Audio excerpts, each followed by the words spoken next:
And we're going to wait just a minute here to get this message cleared off the screen.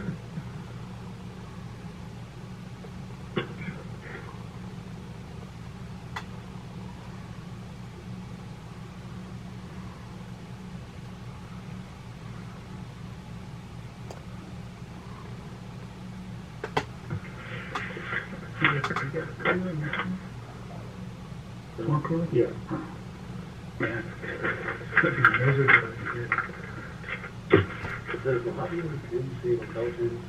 Yes. Get one when you get off probation. That's why I don't have one. You're so I shouldn't have said that.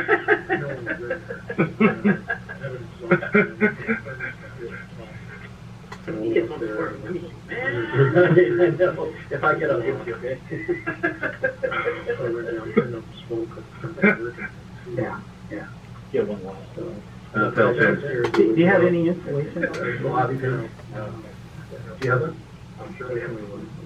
I'd like to get the roof sprayed. Come on. I don't need. She would be great. I like him. She likes him. I like him. All right. Meeting of the Mojave and Spaceport Board of Directors, June 15th, 2021 will come to order.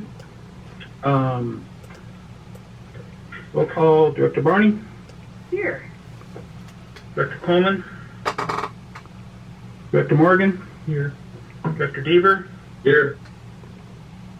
and Director Ballantyne here. I skipped the pledge, so if we'd all please rise. And please follow me. I pledge allegiance to the flag of the United States of America, to the republic for which it stands, one nation, under God, indivisible, with liberty and justice for all.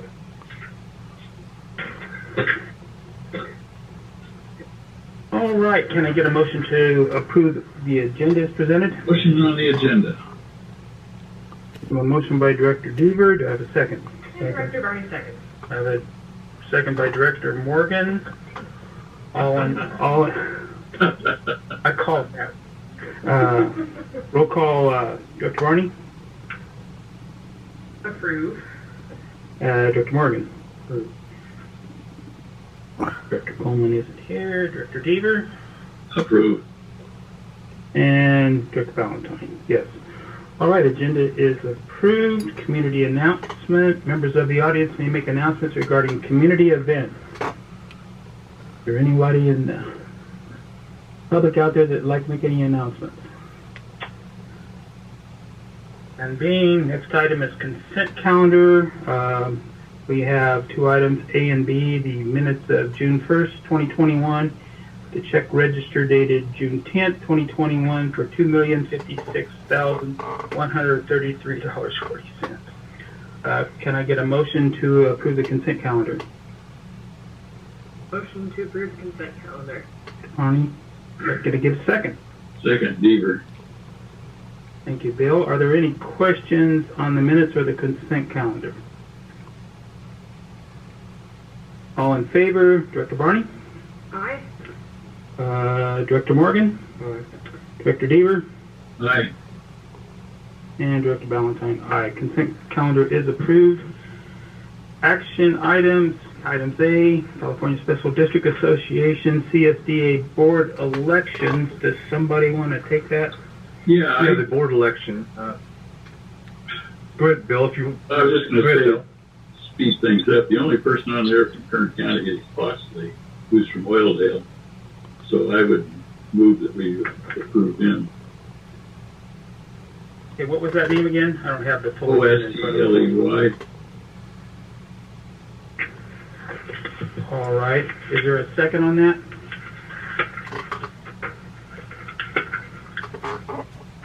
None being. Bill, I was reading the qualifications of the gentleman that submitted. I kind of like Gong.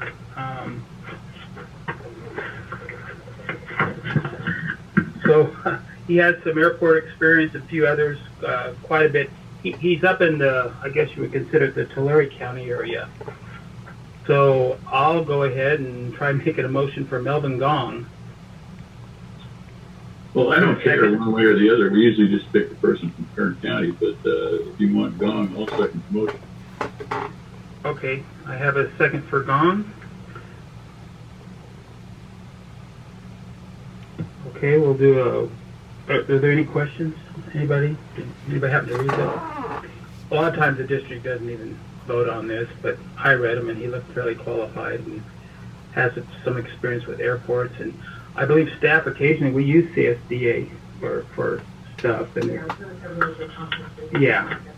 And I was thinking it might be nice to have somebody that has some airport experience. So roll call vote, and this is to put our vote in for Melvin Gong. Director Barney? Yes. Yes for Barney. Director Morgan? Director Deaver? Aye. And Director Bowman? Aye. And then I guess staff will answer that letter? Yes. Okay. Yes. All right. Thank you. Next item, contract for general aviation pavement reconstruction and drainage improvement. Yes, sir. Thank you. We're all familiar with general aviation area pavement and its failing conditions. So we're moving forward with the evaluation, design, engineering for the rehabilitation of that pavement. So we received the scope of services from Mead & Hunt for a fee of $277,132. Mead & Hunt was selected through the competitive bid process, and they provide engineering services for the district. Impacts fiscal is $277,132. Those dollars were included in our budget, approved budget. There's no environmental or legal impacts, and we recommend awarding the design engineering contract to Mead & Hunt this time. All right. Thank you. Can I get a motion? I'll move that we award the design engineering contract to Mead & Hunt. All right. I have a motion by Director Deaver. I have a second by Director Morgan. Thank you, Bob. Is there any more question, comments, or discussion on this item? Any from the public? None being, we'll do a roll call vote. Director Barney? Yes. Director Coleman is not present. Director Morgan? Aye. Director Deaver? Aye. And Director Ballantyne, aye. Motion's carried. Next item, item C. Want to take that? Yes, sir. So, runway 826 remarking project. This is a project that was in our budget as well. We received 2 bids to conduct the remarking of runway 826. Aviation Striping Incorporated, $67,935. Cal Pave, $68,900. A notice of intent to award was sent to Aviation Striping Incorporated after we reviewed the bid opening. The fiscal impacts up to $67,935, which again is included in the FY21 budget dollars. There's no environmental or legal impacts. Recommend awarding the contract for the runway 826 remarking project to Aviation Striping Incorporated. May I make one clarification? The project is exempt under CEQA because it's repair and maintenance. Yes. Thank you, Council. All right. Can I get a motion? Motion to award the contract. Thank you, Director Barney. Second, Deaver. A second. I have a second for Director Deaver. Are there any questions or comments on this item? None being, I'll call for a roll call vote. Director Barney? Director Morgan? Aye. Director Deaver? Aye. And Director Ballantyne, yes. All right, motion carried. Next item. Next item is Stride Launch Test Site. Stride Launch has requested a lease from Mojave Air Spaceport for test site number 4, which is immediately west of the Whitting Hill test site. located in the north portion of the airport. It's approximately 72,309 square feet. Stratolaunch intends to build a liquid bipropellant rocket engine test stand, and they're requesting lease terms of 15 years with 1 5-year renewal option. The fiscal impacts is we'll receive $1,923 per month. It's $23,076 annually. This lease is contingent upon meeting the California Environmental Quality Assurance regulations, and there's no legal impact. Staff recommends approval of the requested terms and authorization for the CEO to finalize negotiations and execute the lease, subject to district legal counsel approval and CEQA, meeting CEQA requirements. Thank you. I'm going to recommend you get a laser pointer Yes, sir. so that when we have things like this, you can kind of point to the location. You're exactly right. That's a good idea. Or maybe, That's a good recommendation. Finger works too. yeah. Yeah, finger works too. I'll be quite honest with you. I forgot that this was even up. I was thinking about providing something to go up there in our stream from now on. But the test site is right Higher. here. There we go. It's west of the It's pit. further It's to the left. between Easy Road, Could we move? right in there. That's Approximately 1,250 linear feet from the William Hill. Hey, look at there. Hey!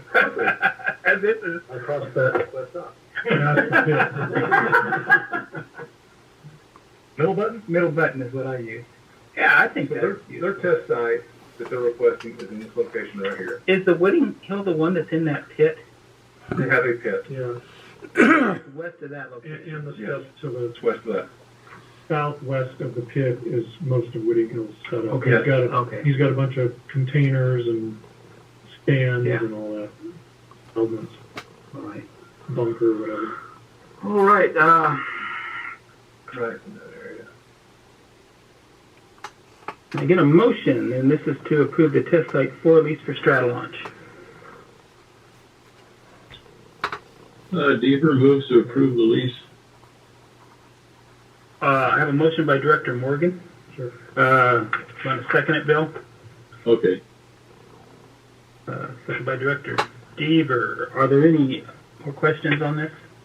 I have a question. Go ahead. Is it providing them any utilities, or is there utilities out There's utilities there. Yeah. Are those utilities metered?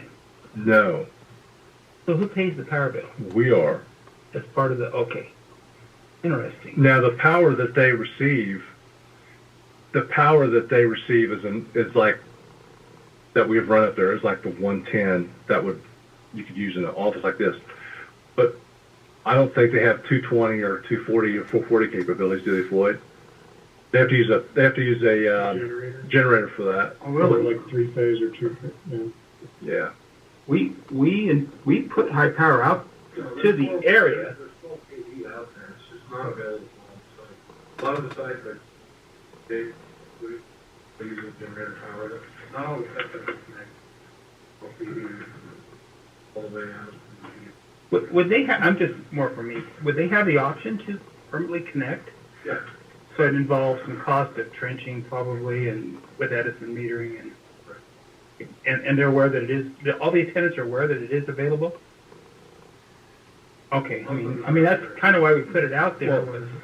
To your point, I think we've been having this conversation internally because right now, most everybody here gets utilities from us. I mean, we're providing that utility at no cost to them. In order to meter, in order to install a meter, we're talking about approximately $4,000 a meter, $3,500 to $4,000 a meter. The question is, how long would it take us to make our money back for? It depends on the tenant. Would depend on how long it would take us to make that money back. Yeah, there was discussion years ago about doing that. The same with water. Yeah. And do we want to be our own water company? And Right. I'm not going to touch it, but We cover that. thought. We cover that in the rent. There is a line in the leases that refer to utilities, and I cannot quote it off the top of my head, but there's something that speaks to utilities. Yeah. Well, we gotta check that again and make sure, we're not subsidizing it. It's their expense. I'd agree. Okay, we kind of got off on that. Is there any other questions or discussion on the test site for strata launch lease? All right, Director Barney, Aye. Director Morgan, Aye. Director Deaver, Aye. and Director Valentine is an aye. Motion passed. Next we have reports, CEO, General Manager report. CEO General Manager report. I have GA hangar development on my list twice. Don't know why. I guess I just want to talk about GA hangar development a lot, to tell you the truth. We're working with actually several developers right now to determine the capability and the feasibility of them developing general aviation hangars for the air and spaceport and general aviation area.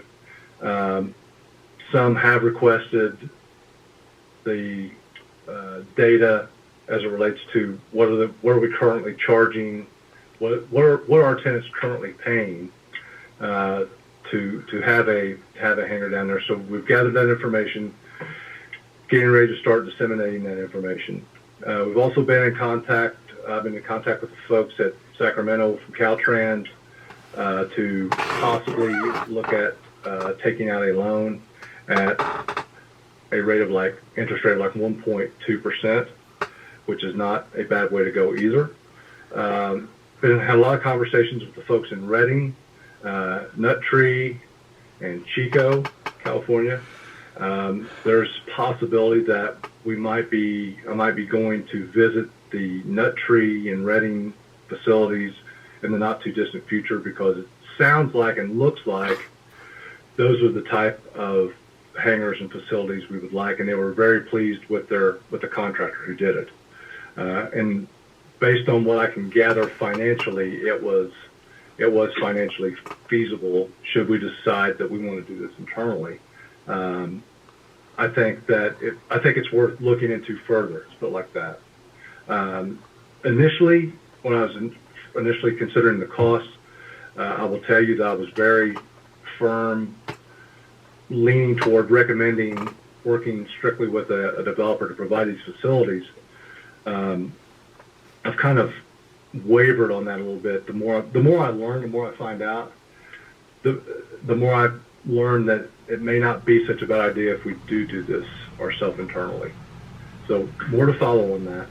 At the same time, we're working with a couple of different folks to potentially bring in a fixed base operator here. One gentleman in particular with Pegasus Corporation, he's working very close to the folks at Millionaire. I think based on what I'm learning from previous conversations the airport has had with Millionaire, they're probably going to be too expensive for us to come out here. But there are some other FBOs that we're currently working with that looks like they would have a significant interest in coming out here and establishing a business on site. Is typically a prerequisite for their consideration getting a license for the fuel shed?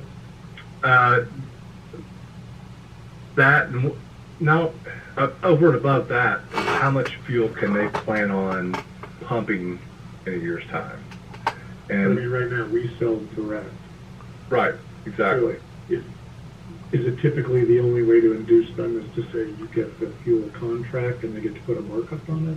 There are other ways to. Okay. Just curious. There are other when they ask about that. There are other ways to induce them, if you will, in lease negotiations, upkeep and maintenance of the fuel farm. AvFuel will probably have something to say about this because we're working pretty much with current AvFuel customers. Be open to assisting us with that as well, or I should say, assisting the FBO down here if that's what we wanted, because AvFuel knows that if we're in a position where we're continuing to use them over a long period of time, that means everything for them. Right. Is there a standard, like in Tehachapi, we hit some threshold in population, and all of a sudden, we got a Walmart, because they have criteria, same with gas stations at an intersection, so much traffic, and then they're like, boom. So is there like so many operations or something that they've shared with you that is their threshold, or They have a threshold. They have thresholds, but it's based on, and to your point, how much transient fuel are you pumping? How much fuel are you pumping to your local tenants? Yeah. And what really surprised me so far is the fact that we pump so much fuel to military aircraft has not been a real driver, Right. if you will. So I was surprised about that. The specific numbers, it's all the maintenance aspects and stuff, right? There's some threshold where they won't even consider. True. We don't meet their criteria for That's aircraft movements or something, or aircraft based here. yes, and you're exactly right, and that's why it's going to be. I think that's why it's going to be very difficult for us to attract a large chain Right. to come in here. It'll probably be a smaller chain FBO that will want this business. Well, I think it'd be interesting to know what those numbers are for various FBOs, and then add that potentially as a goal, what do we look at, what do we have to do? It may take some time, may take years or something, but get in the hobby where it's attractive enough that's not even an issue anymore. So now we have a target if we're below that threshold. How far are we below that threshold? What are the inducements? Does it mean cheaper rents, more, some inducement to fuel? What's the attraction? Excuse me, I'm making a note of that. SeaWorld, just on the field, something. I don't know. If you go to the country and go at lunchtime, that's a nice restaurant. I've got some questions. Yes, sir. I guess I have to go back to why do we want an FBO on the field? So what other services do they offer that we're unable to offer for whatever reasons? If it's just fuel sales, I like owning that. We have control of the price, we have control of our customers. As far as, I'm thinking the military contract and our efforts to work that could be significant to us, but what other services do they? Well, I agree with what you're saying, but I think what we're going to find is if we have a FBO in here that's going to provide the service, somebody's going to take care of the flight crews, somebody's going to make sure they got ice and coffee, put out the red carpet, things like that. I think we're going to find that we'll be selling quite a bit more fuel than what we're selling right now. And we might be attracting more transient customers as well. Maintenance to tenants on the field. Oh, that's what I'm looking for. I mean, even companies like Scaled that have a lot of their own mechanics farm out a lot of that work for their certified aircraft. So that would be They end up a flying down to the LA basin, right. to an avionics shop at Whiteman. They fly it to Fox to get something else. No, I think that's huge, but I wanted to hear it from you. Well, one question that came up with one of the particular operators was what was our needs for avionics here on the field? That was another question. Do we have an avionics provider on the field? And so, there are not only maintenance, repair, and overhaul. There's avionics. There's flight schools. Yeah, there's things of that nature that come up to it too. Right. And I think it's one of those things where we're in this predicament where we're below some critical threshold of not being able to, it's if you build it, they will come. So if we get more GA hangars or more big anchor tenants, whatever, they're going to have more demand for that, but they won't come because it doesn't have the infrastructure. So we're trying to take baby steps to bring everything up to a level where it's self-sustaining, where it's attractive to the FBO to be here and attractive to the tenants because there's an FBO here. People want to do flight training. I mean, I know people that want to do flight training that are here. That's my. That was my, For instance, my and they- conception of what it And the is. I problem- kind of wanted to hear it from Todd as Yeah. far as Oh, okay, sorry. what are we...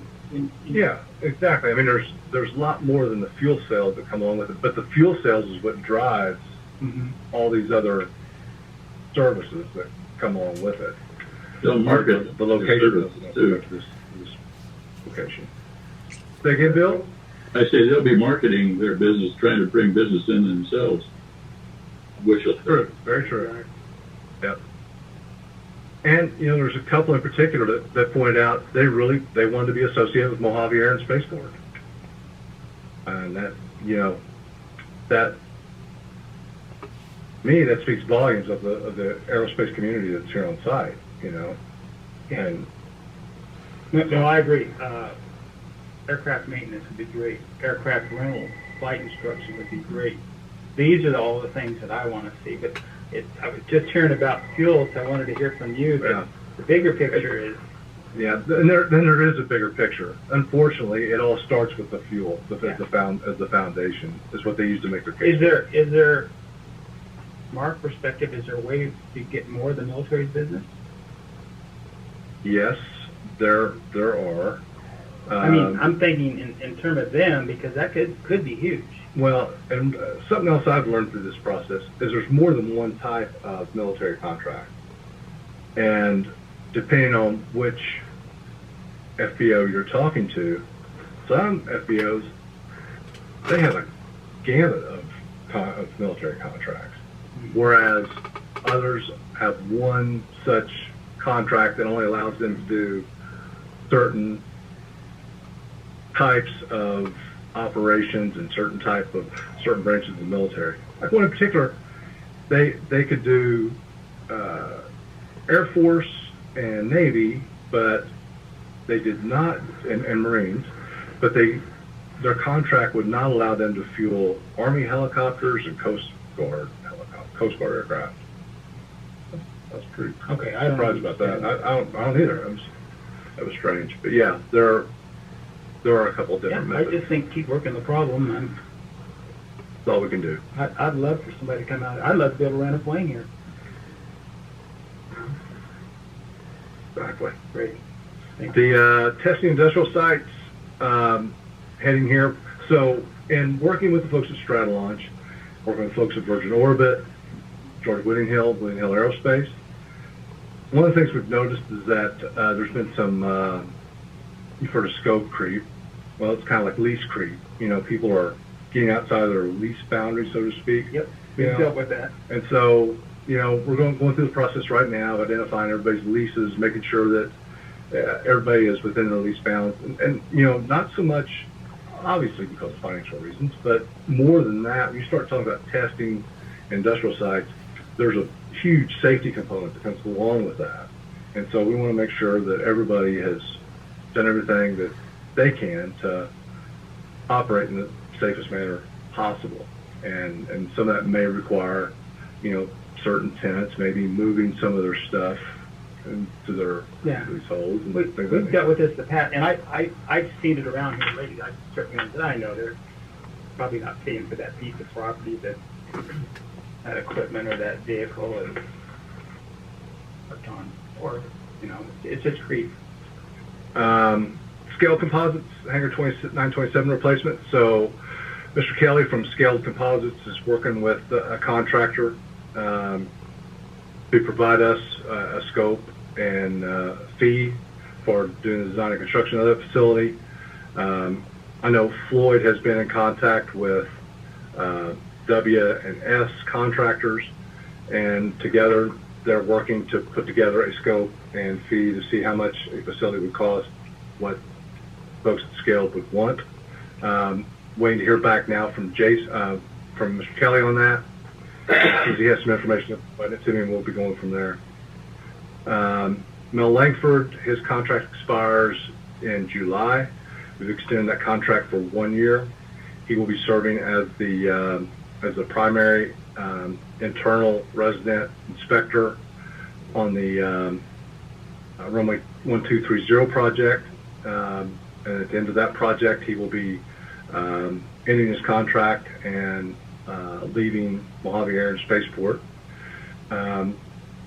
Most of you probably received a notice regarding a GA and an industrial and aerospace tenant meeting that's coming up.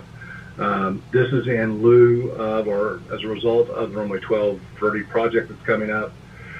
Currently, that project will consume approximately 111 to 125 days on the runway, which we find internally unacceptable considering we have so many tenants that use that runway.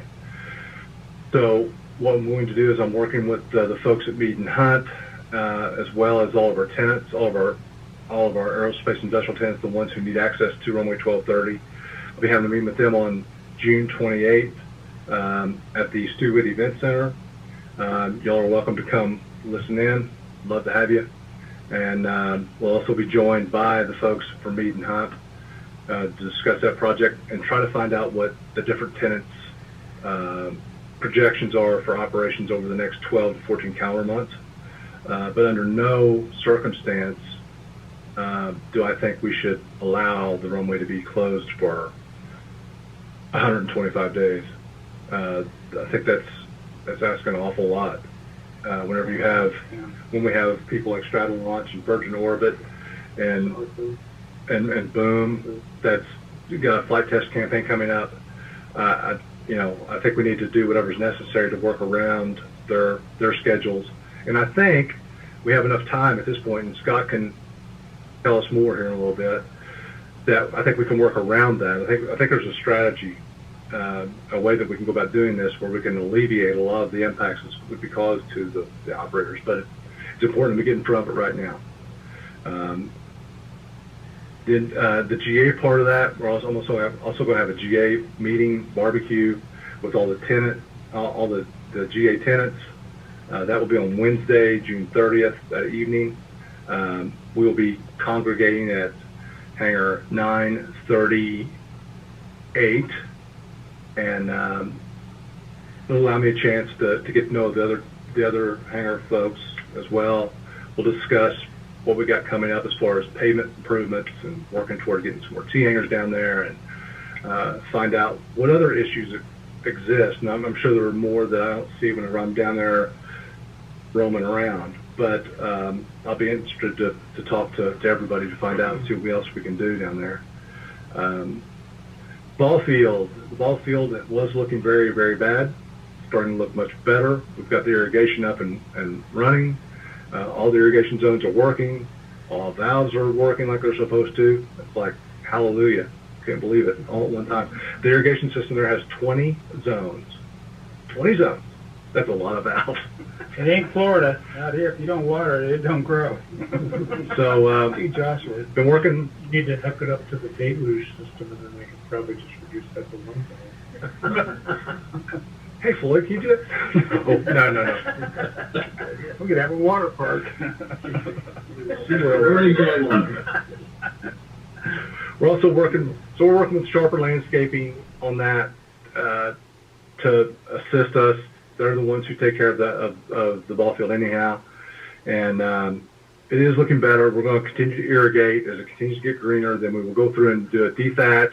Then they'll do some more reseeding, and then we'll start cutting back in the infield and making some improvements there as we can.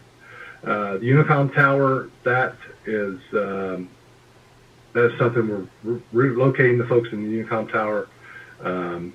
I will allow Mr. Nelson to talk about that. We talked about the current local agency formation commission public member open seat, and the runway 1230 rehabilitation, as we talked about that a little bit. That project is moving forward.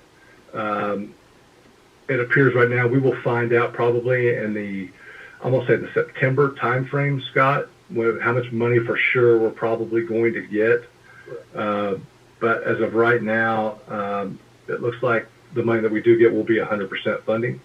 With that said, I am going to invite Mr. Scott Wonke to come up and give us a brief presentation on the runway 1230 project, and kind of give us a little bit more insight on what's involved with this project and why we're doing it, and all the steps we're going to take to try to mitigate any impacts.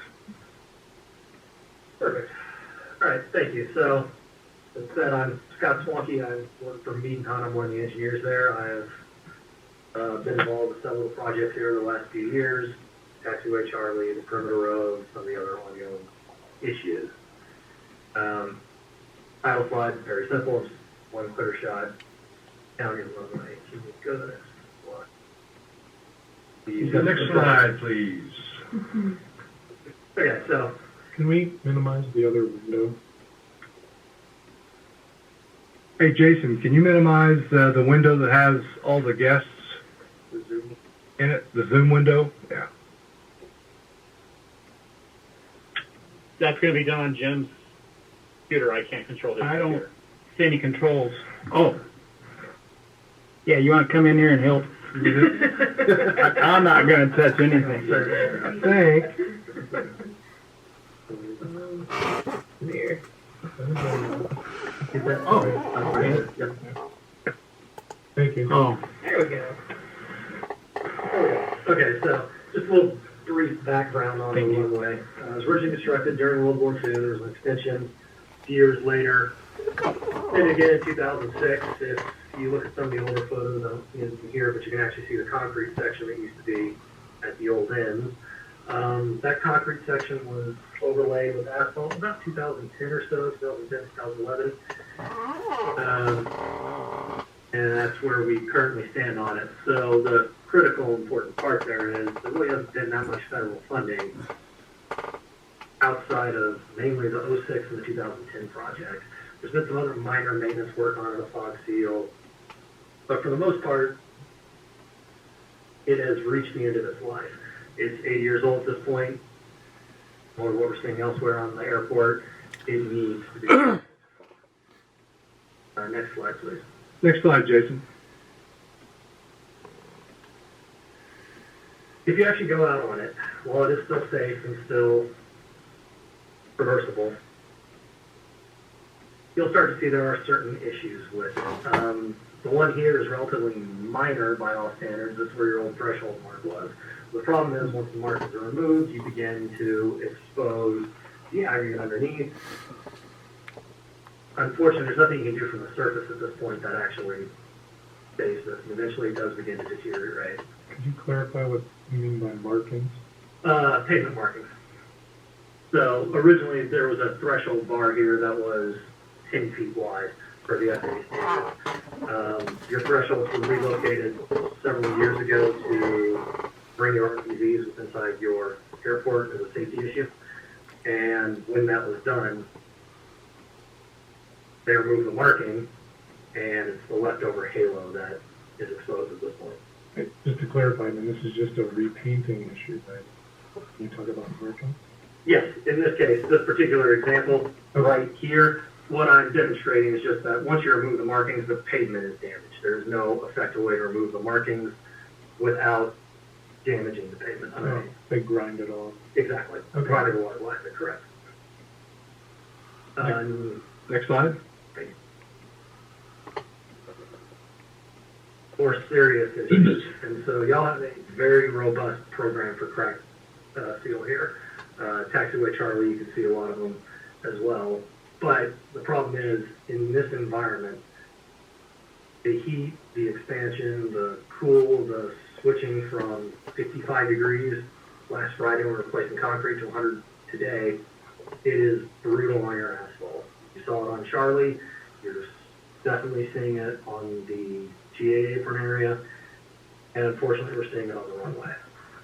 If you look at the photo on the left, you can see that what we've already crack filled in the past is again beginning to separate. There are areas where, you've all seen them if you just look at the GA, but the runway is the same area, where it's been filled, and then as it's expanded more, the fill has dropped 3, 4, 5 inches, and you can hang her in there.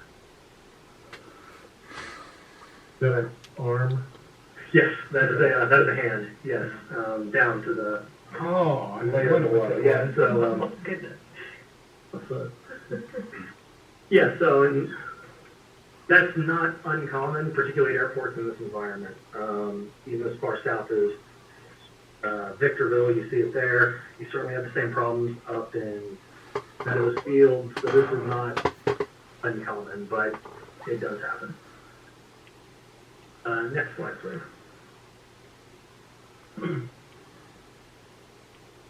Other issue that definitely affects y'all's runway is y'all have a high incidence of raveling. Now, if you look at the asphalt, you can basically see all the exposed aggregate is just clearly visible. You've lost all of your fines, all of the, basically the top layer. Once that's gone, same issue, the asphalt is basically no longer reparable. It does have to be repaved at that point. Raveling being just the erosion. Correct. That's a very accurate way to look at it. It is literally the erosion of the top layer. Does that generate FOD? It looks like a lot of that's loose and. Yes. What you're left with is mostly stable at this point. It's when it comes off, you wind up with a lot of small stuff, the kind of stuff that an 18-wheeler would throw on the freeway and knocking your windshield and binding your windshield. So yeah, a lot of small stuff like that. But yes, it is definitely a fine concern.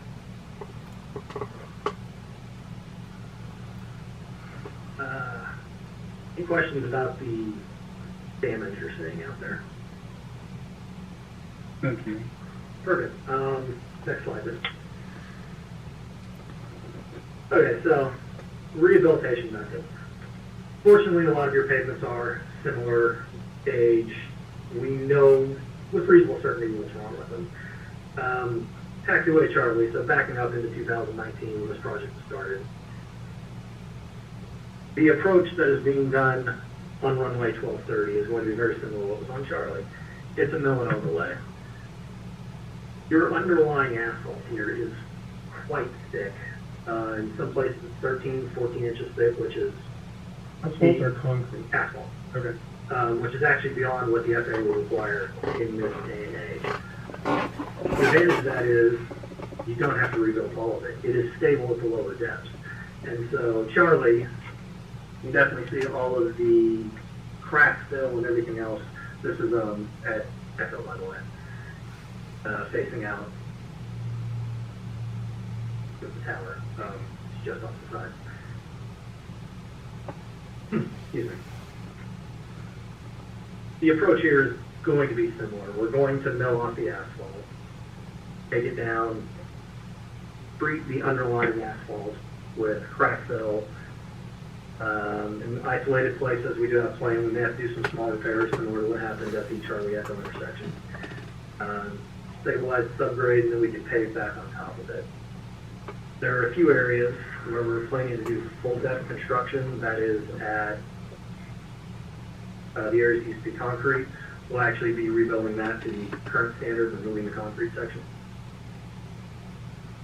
But ultimately, it's an extremely cost-effective way to do it in this day and age, and that's the approach we began discussing with the FAA 2 to 3 years ago. They've been on board with it and supported it ever since, particularly when we look at the combine and the design of this manner. There's also some limited fog seal that's being done on the outsides of the runway. Because of eligibility rules, not every part of your runway is eligible due to its width of 200 feet.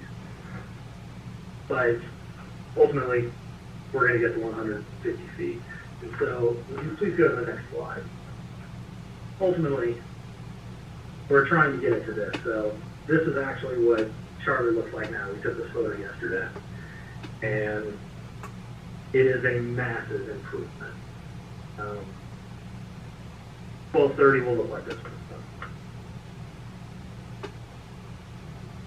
Ultimately, that is where we stand on the approach, the end product. Are there any questions?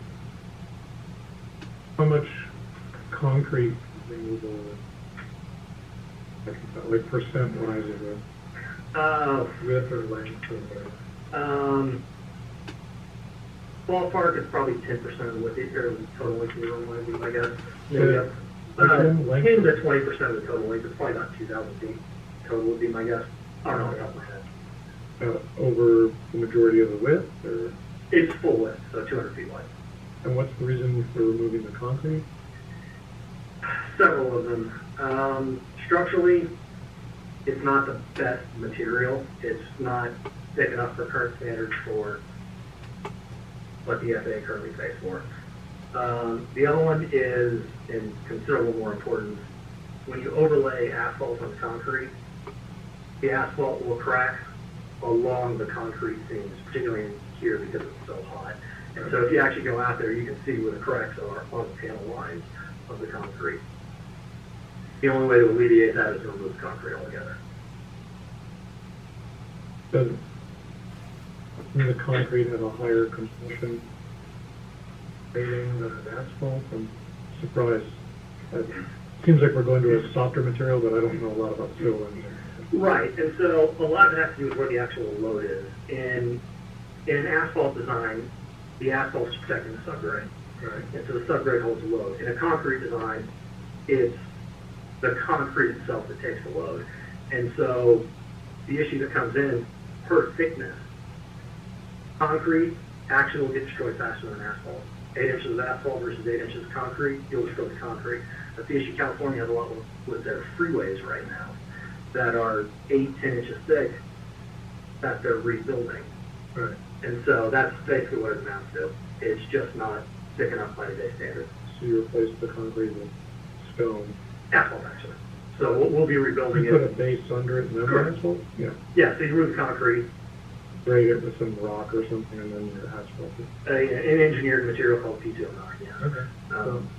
Similar, but a little bit higher quality, what Caltrain uses on the freeway. And then we pull the asphalt section up on top of that. I have a question, Scott, if I may. And we had this conversation, but I forgot to ask you to include in this presentation. A few months ago, before my time, an evaluation was approved, a test, where you went out and did some core samples, right? Correct. What was the outcome of this test?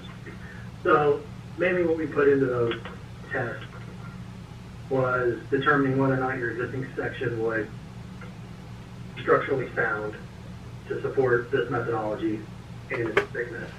The biggest issue is, as you alluded to, thickness. Asphalt or concrete, you have the same issue. Your asphalt section, much like Charlie, in the middle 150 feet, is stable and it is thick. That's actually why the cost for this project came down from where it was originally estimated several years ago with full reconstruction. And ultimately, that's where most of that testing went. The other tests in there were for stability of the asphalt, stability of the base material. Very typical for as old as this runway is. It was built on the native material. Like your native material out here is a rock. It is an excellent building material. Your subgrade is stable. We ran it through all sorts of tests. It passed with flying colors. It's in good shape. One question for you. Yes. We got about 80 good years out of our original runway. What do we get out of this? Ideally, you shouldn't have to do major maintenance on it for another. Now, there's a few things that go into what qualifies maintenance. Unfortunately, you will have to crack fill it. Just like any asphalt out here, that will happen on a general basis. You won't have to go out there and do another mill and overlay on it for over 10 years. And ultimately, what the FAA pays for is 20. A lot of it comes down to the maintenance that goes into it. One of the most effective ways that you can protect asphalt is a fog seal, which is actually what we're doing on the eastern portion of Taxiway Charlie, where it's still in good condition. That keeps the elements around here from just destroying it because it does exactly what it says, seals it in. Typical process for a seal coat, within 3 to 5 years. A fraction of the cost of what you're looking at here. I don't have any numbers on top of my head, but nothing near as robust as the amount that goes in here. Ultimately, It will probably need another mill and overlay 20 years from now. I'd be surprised if you have to do an isolated, very deep dive into the pavement before then. Next slide.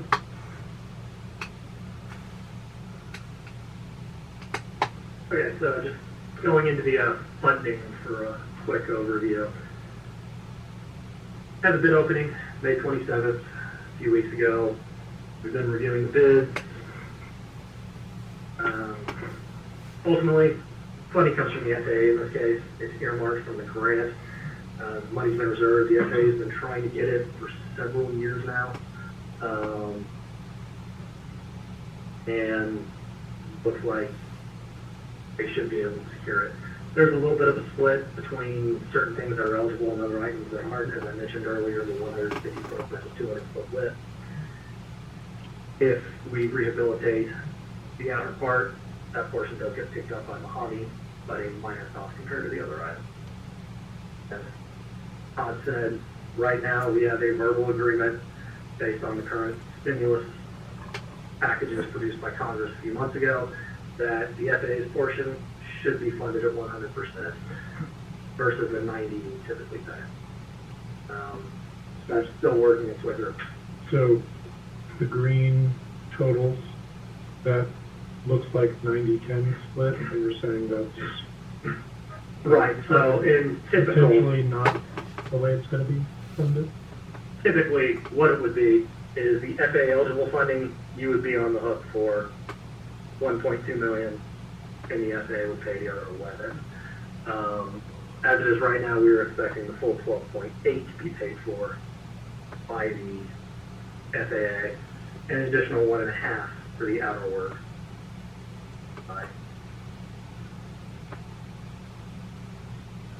Being 25 more feet on each side. Yes, sir.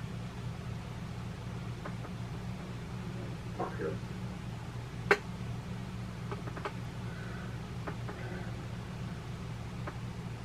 Any questions on Monday?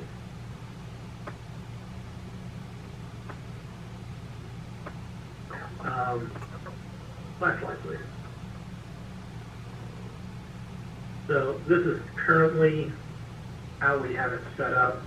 The order, if you look at it, does not go 100% left to right, right to left. It's in order of your areas that actually need repair. Phase 1, Phase 2, Phase 3 is this section of concrete, Phase 4 is the other section of concrete, and then 5 or 6 are your end sections that were extended in 2010. Ultimately, it'll be constructed in an order that makes sense based on the award, but this is just how it was originally laid out for order of precedence in which the work needs to be done and how to fund it to the FAA. Phase 2 shuts down the whole airport. There's a little more detail to this.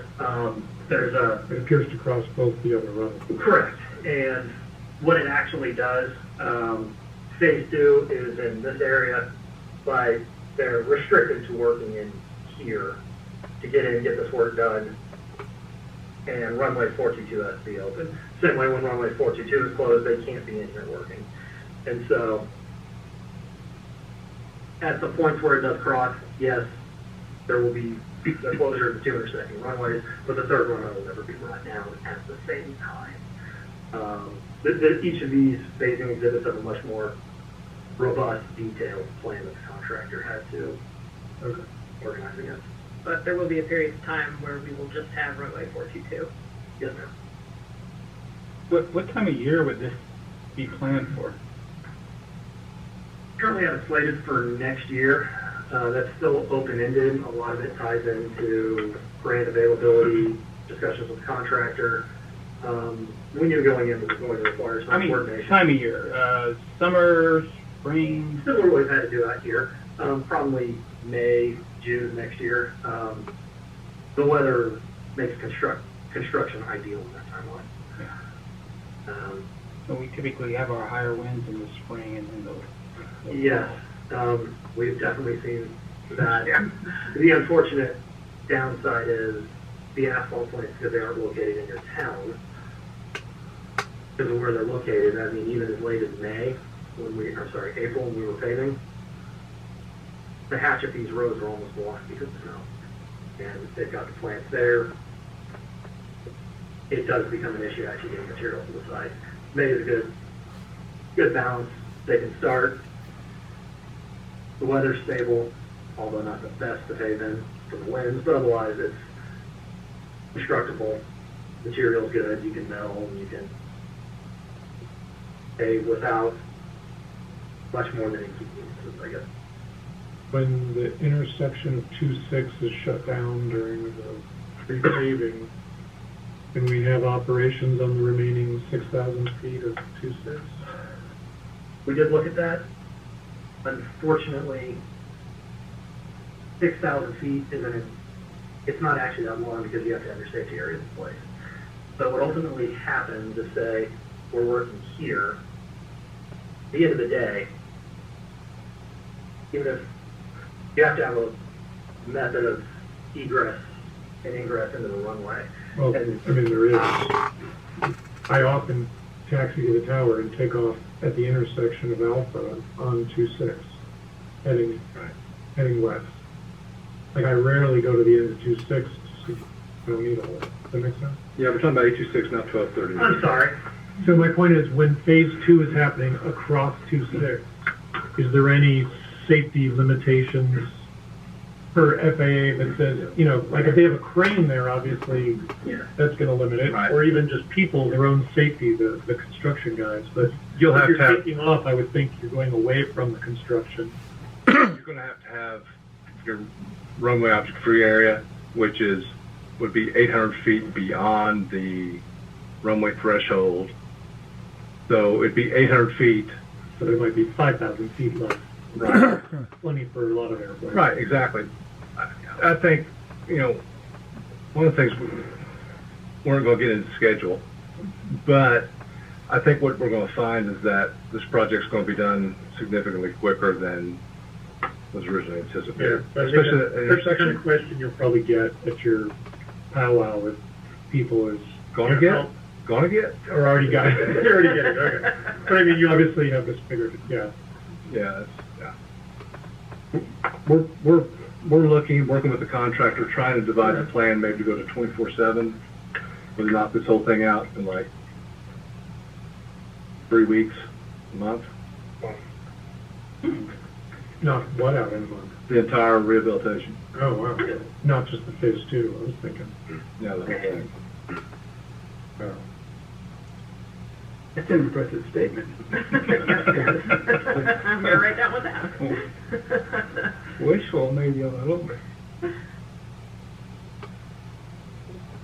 But ultimately, back to your question, yes, so we did look at it. I can certainly revisit it. As Todd just said, though, as we're sitting there looking at it like that tonight, it's on the list of things to Yeah. get. Well, I'm sure it depends on what kind of airplane you're trying to operate, but obviously if it's within some safety parameters, you can keep a portion open, it probably meets most people's needs. 826, I think we could probably do that. I mean, that's probably the runway that gets the most traffic. You know, that part of it. Yeah, but as it is right now, just to clarify, nothing inside that area is going to be worked on while they're doing anything else. So they do have to finish. Yeah, they're going to be dedicated 100% to doing the 826, 1230 intersection, getting in, getting it out, and getting it reopened to minimize the downtime. And that was really what we focused critically on when we set up the phasing plan, to avoid disrupting the operation as much as we could. It seems like it'll be minimal, even if it's not a month and it's 2 months. That portion is some fraction of the 2 months, right? So Correct. Yeah, maybe it that definitely was shut down for a week or something. Yeah, it definitely won't be shut down for 2 months. Right.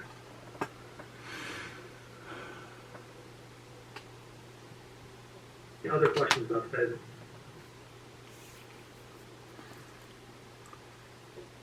Any other questions about the project? Thank you for your time. Thank you, Scott. Good Appreciate it. presentation. Thank you. And that concludes my report. I'll be glad to try to answer any other questions about any other topics that we talked about as well. All right. DOO report. Mr. Chair, members of the board, we've been busy. I've met with my crack team of security, tower folks, and fire. And day one, I did a couple meets and huddles with our team on really focusing on safety, efficiency, and also cost savings too. So I'll start with the fire folks here with Chief Farrar. I asked him to really get us a lay of the land in terms of contracts, into doing a deep dive and seeing where we can save money with having someone on retainer, if you will, a maintenance provider that would basically take care of all of the assets, fire trucks down to identified chainsaws. So this is an example of one contract we have here. So per the bylaws of the district, you need 2 contracts. Chief Farrar is in discussions with another purveyor to provide us a second bid. Case in point, we have to have 3 new tires on one of the trucks, and that is at a cost of $20,000. And so I'm trying to really keep costs under control. Hopefully this will happen with having a contractor in place. And again, if there are any questions, please stop while I present here. I'm also meeting with the chief there on overtime with providing services to our tenants. As you know, our shuts down. We're not 24/7, nor is the tower, and we really want to make sure that we are providing safety services with fire and rescue during those hours. So Chief Farrar is going to be discussing with his employees, and especially for today, about perhaps bringing on another part-timer. It wouldn't cost anything more to the district. All this is passed on to Protex. So that is what we are discussing with fire. I put my final touches and approval for the wildlife hazard management plan. It's now in the hands of the FAA, and so they're going through that now. John Himes did actually a pretty good job of starting that, so I made a few changes there. But Loommakers, our contractor, provided some feedback, and we're in good hands there. So I should get an approval probably within the next 10 days or so from the FAA. And then Let me ask you. Yeah. Explain what that means, wildlife. Well, you have threats at the field. They could be Raven. Fortunately, you don't have many threats as a lot of other airports do. I mean, if you think of Sullenberger when they hit the Canada geese and they had a flame out and landed in the Hudson. Obviously, that's a big deal there. Your threats here, of course, are foxes, birds. We've got a lot of invasive types of birds here, and so the hazard plan is a way to identify what we have on the field and ways to mitigate their threats and ways of eliminating the threats. Well, it's never perfect. So how to chase away the coyotes. How to chase away the coyotes, and also how to remove certain animals too, if appropriate. Answer your question? Yeah, and I kind of knew. I didn't know whether the other board members had it. I know that the Raven Rabbits are chewing wires. Well, That's a big problem out at the rocket test site. sure, yeah. I don't know if that's something we want to do or not. I don't. Right. In the report, it's not identified the rabbits chewing the wires, but we can certainly add that to future reports. I mean, you mess too much with the ecosystem, and then we end up with, I'm not sure what the right answer rabbits is. aren't protected. Right. Well, it just might, there's like like you rip out all the plants and then your topsoil blows away, right? And you end up with dust storms out here. So I'm not sure what the role is, like. Mm-hmm. Yeah, it wouldn't be appropriate to eliminate the rabbits and poison them and have no rabbits on the field. Yeah, but right. if you have larger animals that pose a threat to aircraft, sure, Yeah. you do need to address that. Okay. And as a sidebar, I was a pilot on a flight that hit 2 deer on takeoff out of Sierra Vista, Fort Huachuca, about 20 years ago, and the composite blades literally entered the cabin of the pressure vessel of the aircraft, and the blades went from about 10 feet down to about this long, and we just about crashed. So it's near and dear to my heart with animals on the runway. Yeah. I had a friend hit an owl Yeah. here, put a huge dent in the leading edge. Doesn't take much at those speeds. Does this include also, issues like, hey, we found a desert tortoise, in an area that we're Yeah, operating in? that's what I How to thought. handle that? No. That'll usually be identified when you're doing a build. And so when you have an environmental impact, those are usually assessed there.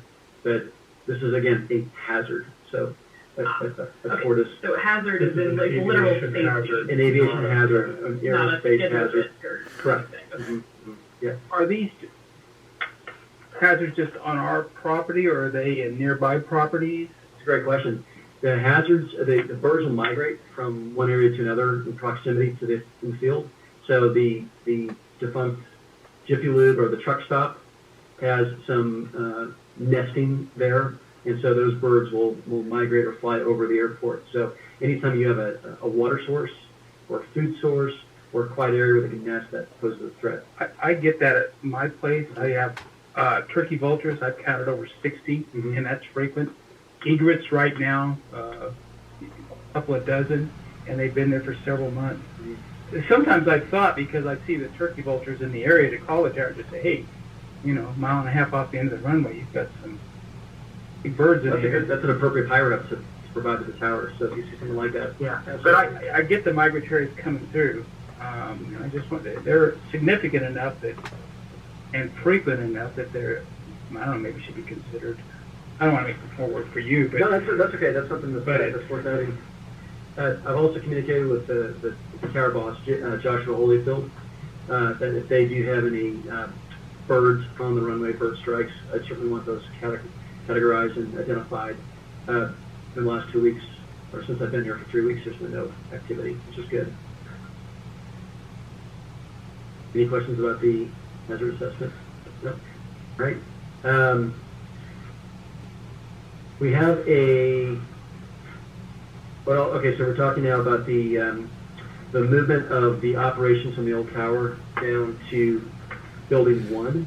And this was precipitated by a discussion with Chris Vandorf. That I'm not sure, has anyone been up to the old tower? Have you been up there, Diane? That the stairs are really non-OSHA certified. They are really, really dangerous. Thank you, Bill.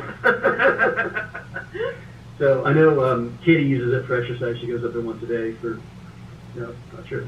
But what we do is, what we wanted to do was get the team out of that building and move to Building 1. And so Unicom was up there after hours. Unicom is now at Building 1. And this will save not only $30,000 as an estimate, but also the safety of our staff members too. Lastly was security. Because of not having to air condition the room upstairs and keep Right. Which is probably really inefficient because it's all glass. Exactly. Yeah. Yep. Normal. Yep. We have provided Ashley Diaz as the Assistant Director of Operations. So if you see her, congratulate her, please. She's motivated, highly skilled, and is good at what she does. We are working with the tower on a memorandum on the air traffic control tower in the National Test Pilot School. It's an LOA for helicopters to operate without having to discuss or once they enter the box, they'll be able to train without communicating with the tower. And this will add safety and not take away from the tower's involvement with them. They're able to operate without communications. And I can explain it once we have it approved. So this letter of agreement allows for these pilots to basically train in a box at the field. And once they enter it, they state their intentions, they do their operations, and when they exit, they state their at the end of the day there. It's in the hands of the National Test Pilot School, so the helicopter pilots have that LOA. They might add some changes to it, but we'll have that in pretty soon. Where is the physical location? Physical location is going to be Want the, You want the Did the laser picture? pointer? Yeah. It's going to be, if I'm not mistaken, Right there. So right about here, Okay. the little box right there. Okay. Just finished here. Brian Cooper of Paxton Incorporated will be doing some noise making tomorrow, I believe. Just wanted you to be aware of that. Nothing to be alarmed about, but if you do hear some sounds and noises off in his area there, that's expected and will be normal. And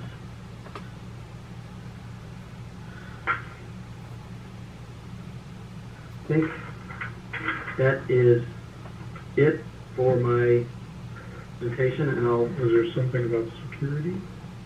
security dealt with Ashley Diaz's promotion and the security change from the old tower down to building 1. Saving the $30,000. Gotcha. Any questions or comments? Do you have anything? Conclude my report. Thank you. Thank you, Thank you. All right, we have no board committees, board of directors. Have any comments? Yeah, just a quick comment. I was looking for a package that didn't get delivered to my hangar, and this is a recurring thing, and it was FedEx unable to deliver it. I don't know why, but I think I know why. It's usually related to they don't know how to get through the gate. I think we talked about this briefly, but I think it's one of those things where some security is good.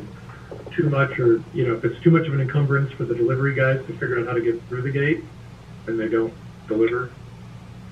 The UPS guy does. Maybe it's a different driver that day. That kind of thing. So I don't know what. It'd be good to work with the delivery services to figure out a solution, like how to get them badged, or give them a way to buzz in, or whatever. Forgive me, Bob. Yeah, sure. I totally forgot to include some report. So we're looking at installing some boxes, some mailboxes for the T-Hangar tenants. We're currently working. Boxes. Both. It'll be both. It'll be a bank of mailboxes where each T-Hangar tenant will have their own mailbox, and there will be drop boxes the base of it. Currently working with the Postal Service to get that approved. We got a quote of $6,500 to purchase the boxes, the bank of boxes. Yeah. And the postmaster is coming down to meet with Christian, our manager of maintenance, I think this afternoon, to discuss location and keys and things of that nature. Well, hopefully, in the not too distant future, there will be a mailbox with a package box where each tenant can receive their packages. Okay. Just for a little information on this, Jimmy, I read the other day, UPS is not allowed to put packages in mailboxes. They do it at my house all the time, and it's kind of a pain.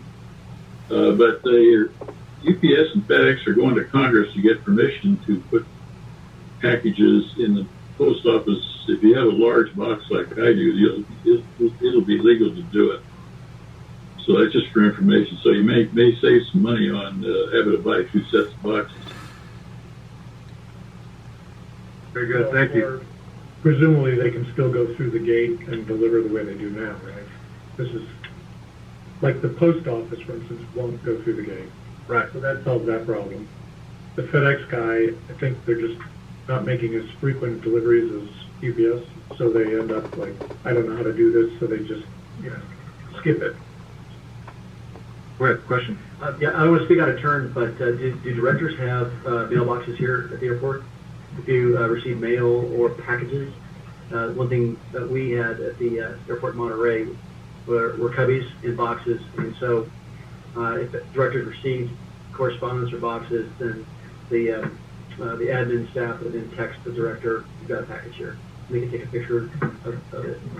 I have their delivery drivers knowing that I don't even know if they know I was affiliated as a director of the airport, but they've left packages like in the fueling manager's office, and then I get a call that says, "Hey, someone left something here." Like I had a propeller deliver, right? But that's not something I want to do because it seems inappropriate because it's a personal thing and not, But that was just the delivery driver just chose to do that rather than he couldn't deliver it, so he delivered it to the admin building. If My concern is there's, we're gonna be building more hangars, there's gonna be a lot of tenants behind the fence. Yes. I don't want I don't think we wanna have everybody having their packages delivered here. I don't think you can. Especially a propeller. Yeah, we don't want that responsibility. at the If you airport. were able to get them through, and you've got something for your hangar, what do you do? Just leave it outside? He has my code, he opens my hangar door and puts it inside. Okay, but I'm just thinking about others. Look at the bigger Well, if picture. there's people at businesses where someone's there all day, they knock on the door or just walk in. And so if it's not, they wouldn't leave it outside. Right? They might, I mean, some people have drop boxes next to their Okay. hangar door too, There isn't any way we have audio communication down there? Could you buzz them through? Could they hit a button and say, hey, I'm FedEx? Exactly, that would be ideal. That would be ideal. He's right. Right, We don't because you have a have the camera, if you capability. just say UPS guy, and someone looks Well, they at got it. ID, I lets them- think. It's show an ID. Right, I mean, yeah. it's in the truck, right? Yeah. Yeah, Okay. but exactly, that would be an ideal solution. But there's Because always, I think that's their expectation, right? You go to an apartment building and you need to be buzzed in to get to the game boxes. right. We'll definitely look into that. Okay. I think it's something that I think is a reasonable expectation of anyone who's trying to run a business, that Yeah. their stuff is on the wrong, the delivery guys are on the wrong side of the fence. Yeah, you gotta have a way to get your product. Right. Yeah, right. Thank you. Yeah, good, thank you. Hi, Um, Jason, I want to make a comment real quick. Sure, Jason. I just want to say we already have that capability. It's currently utilized for orbital at the tower and at Building 1. So this is something we could easily integrate if All right. need be.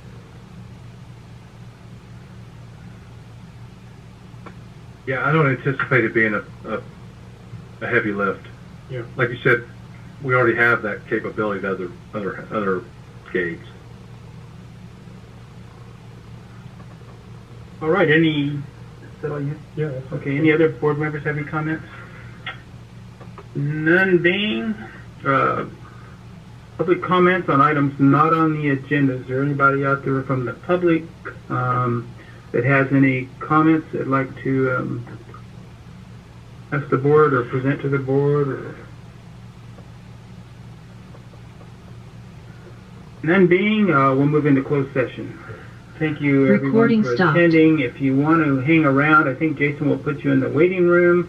When we go back into open and report out, he'll